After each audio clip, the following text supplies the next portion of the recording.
Time right now for Ask the Expert. The sun has returned to southeast Wisconsin. And we are finally getting a very good dose of vitamin D.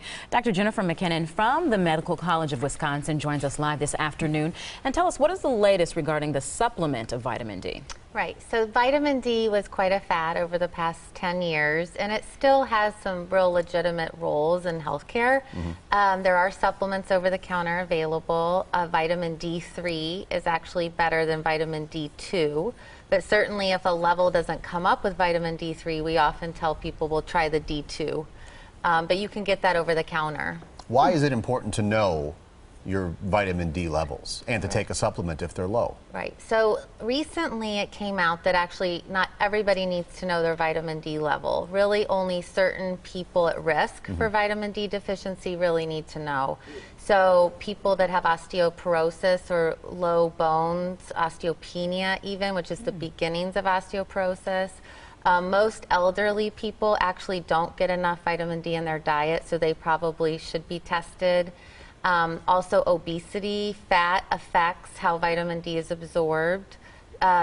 Individuals with irritable bowel or malabsorption of their gut, they might need to have a vitamin D level. So there's certain people that definitely should have a vitamin D. And just standing outside isn't enough under the sun. Right, so standing outside is enough in the peak sunlight at noon, especially like today when it hit the 70s, I guess. The 5 minutes, you mean. And you'd want to be out there for about 5 to 10 minutes for a Caucasian. And then as the skin is darker, you need to stay out longer because there's actually less vitamin D absorption in the skin of darker skinned individuals.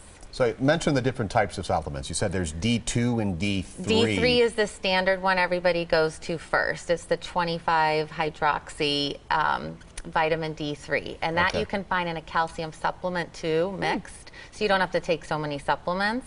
And you'd want at least 800 IU or international units of vitamin D3. And you can get that from food.